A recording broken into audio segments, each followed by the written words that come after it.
আসসালামু আলাইকুম, সবাইকে স্বাগত করছি টেন্স ক্লাসের তৃতীয় এবং শেষ পাঠে, যেখানে আজকে আমরা ফিউচার টেন্সের সকল প্রকার নিয়ে কথা বলবো। তো প্রথমে আছে ফিউচার ইনডিফিনিট টেন্স। খুবই সিম্পল, যে কাজটা আপনি একটু পরে করবেন, 1 ঘন্টা পরে করবেন, 1 দিন পরে করবেন, 1 বছর পরে করবেন। অর্থাৎ কোন একটি কাজ ভবিষ্যতে হবে বা ঘটবে বোঝালে ফিউচার ইনডিফিনিট টেন্স হয়। এই গঠনটা কি হবে? Subject plus shall will plus V1 এবং এক্সটেনশন। আমরা এটাকে শর্টকাটে মনে রাখবো কিভাবে? শ্যাল উইল প্লাস V1, অর্থাৎ সাবজেক্ট আর এক্সটেনশন মনে রাখার কোনো প্রয়োজন নেই। Just shall will plus V1 এটা মনে রাখবেন। এরপর হচ্ছে আমাদের যেমন আমি যাব, আমি পড়বো, আমি লিখবো, আমি ঘুমাবো, ব্যাপারটা হচ্ছে অনেকটা এরকম। এরপর ফিউচার কন্টিনিউয়াস টেন্স, অর্থাৎ যে কাজটা ভবিষ্যতে চলতে থাকবে, যে বাক্য দ্বারা ভবিষ্যতে কোনো কাজ চলতে থাকবে, হতে থাকবে বোঝায়, তাকে ফিউচার কন্টিনিউয়াস টেন্স বলে। লাইক হচ্ছে যে আমি খেলতে থাকবো, আমি যেতে থাকবো, আমি আমি হচ্ছে যে পড়তে থাকবো, আমি পড়াতে থাকবো, এরকম হলে হচ্ছে ফিউচার কন্টিনিউয়াস টেন্স হবে। এই গঠনটা আমরা আগেই জানি যে কন্টিনিউয়াস মানে ভার্ব প্লাস আইএনজি। তাহলে এখানে আছে যেটা হবে শ্যাল বি উইল বি হবে। কি হবে এখানে? Shall be will be. তাহলে এখানে কি হবে? যে subject plus shall be will be plus V1 plus verb plus ING plus extension. তাহলে কি হবে এখানে? জাস্ট শর্টকাটটা মনে রাখবেন, subject plus shall be will be plus verb plus ING. যেমন আমি পড়তে থাকবো, এখানে হচ্ছে যে শেষে থাকবো কথাটা থাকে, আমি পড়তে থাকবো, আমি ঘুমাতে থাকবো, আমি লিখতে থাকবো। তাহলে কি হবে? I will B writing, I will B writing, I will B. আধুনিক নিয়মে শ্যালটা ব্যবহার করা হয় না খুব একটা। এবার ফিউচার পারফেক্ট টেন্স, ভবিষ্যৎকালে নির্দিষ্ট সময়ের মধ্যে কোনো একটি কাজ শেষ করা হবে বোঝালে, আই রিপিট দ্য লাইন, ভবিষ্যতে নির্দিষ্ট সময়ের মধ্যে কোনো একটি কাজ শেষ হবে বোঝালে তাকে ফিউচার পারফেক্ট টেন্স বলে। এটা গঠনটা হচ্ছে আপনার subject plus shall have will have V3 plus extension. লেখা আছে যে আমি যে 3টার মধ্যে পড়া শেষ করব, আমি 5টার মধ্যে বাসায় যাব, যদি এরকম হয় আর কি। অর্থাৎ ভবিষ্যতে একটা নির্দিষ্ট সময়ের মধ্যে একটি কাজ শেষ হলে হচ্ছে ফিউচার পারফেক্ট টেন্স হয়। তাহলে এখানে হচ্ছে যে shall have will have plus V3 হবে। আমরা জানি যে পারফেক্ট টেন্স শেষে V3 হয়। তাহলে আমি 3 ঘন্টার মধ্যে পড়া শেষ করব, I will have completed study within 3 hours.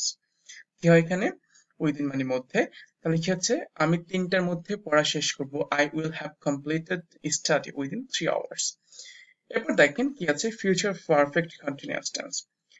এখানে এটা হচ্ছে যেটা বললাম, দেখেন সবগুলা পারফেক্ট কন্টিনিউয়াস টেন্সের সাথে জড়িত, অর্থাৎ ওই পার্টিকুলার টেন্সের কন্টিনিউয়াস টেন্সের সাথে জড়িত।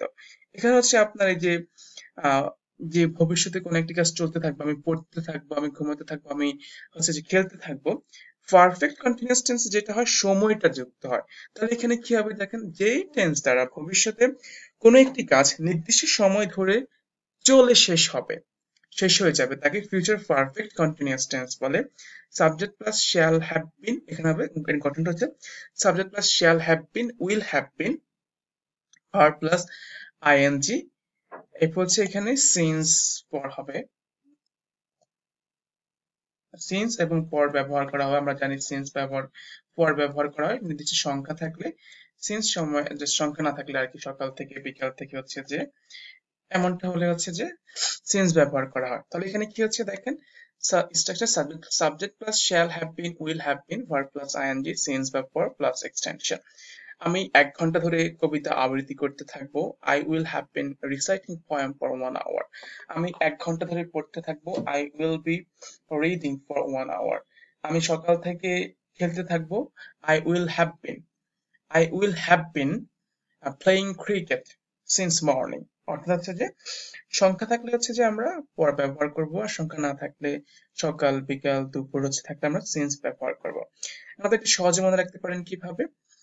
যদি কোনো একটা বাক্যে করব, পড়বো, যাবো, লিখবো, হাঁটবো, দৌড়াবো, ঘুমাবো, শিখবো, জানবো, জানাবো, শেখাবো, বলবো, শুনবো, বসবো, ঘুরবো, নাচবো, আসবো, দেখবো, এরকম এরকম শব্দ পেলে এটা হচ্ছে যে ফিউচার ইনডিফিনিট টেন্সের টেন্স অফ এর গঠনটা হচ্ছে শ্যাল উইল প্লাস V1, এটা মনে রাখবেন। আর করতে থাকবো, পড়তে থাকবো, যেতে থাকবো, শুনতে থাকবো, বলতে থাকবো, হাঁটতে থাকবো, ঘুমোতে থাকবো, অর্থাৎ শেষে থাকবো থাকে কথাটা, এটা ফিউচার কন্টিনিউয়াস টেন্সের হচ্ছে যে টেন্স হয়। তখন গঠনটা হয় shall be, will be, verb plus ing।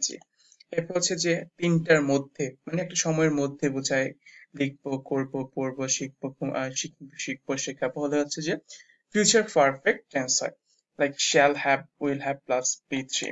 এরপর ফিউচার পারফেক্ট কন্টিনিউয়াস টেন্স 4 ঘন্টা, যেটা হচ্ছে যে সময়টা যে কন্টিনিউয়াস টেন্সটাই হবে, করতে থাকবো, পড়তে থাকবো, শুধু এখানে সময়টা উল্লেখ থাকবে। 4 ঘন্টা, 3 ঘন্টা, বিকাল, সকাল থেকে পড়তে থাকবো, ঘুমোতে থাকবো, যেতে থাকবো, হাঁটতে থাকবো, জানতে থাকবো, জানাতে থাকবো, তাহলে এটা হচ্ছে ফিউচার পারফেক্ট কন্টিনিউয়াস টেন্সটা হয়। আর এই গঠনটা হয় shall have been, will have been, verb ভার্বের প্রেজেন্ট ফর্ম, লাইক এটা হচ্ছে যে প্রেজেন্ট ফর্ম, অর্থাৎ ভার্ব প্লাস আইএনজি হয় আর কি, ভার্ব প্লাস আইএনজি হয়। এরপর হচ্ছে যে সিন্স বা পর ব্যবহার করা হয়, এরপরে হচ্ছে যে এক্সটেনশন হয় আর কি। সো এই ছিল হচ্ছে আপনার সকল টেন্স। আই থিঙ্ক আপনারা টেন্স ভালো করে বুঝতে পেরে গেছেন। কোনো প্রশ্ন থাকলে আমাকে জানাবেন। I will try to give you the solution. So that's all about the time being. Thank you very much. আমরা ইনশাআল্লাহ পরবর্তী ক্লাসে নতুন টপিক নিয়ে আসবো। Thank you very much. আসসালামু আলাইকুম ওয়া রাহমাতুল্লাহি ওয়া বারাকাতুহু।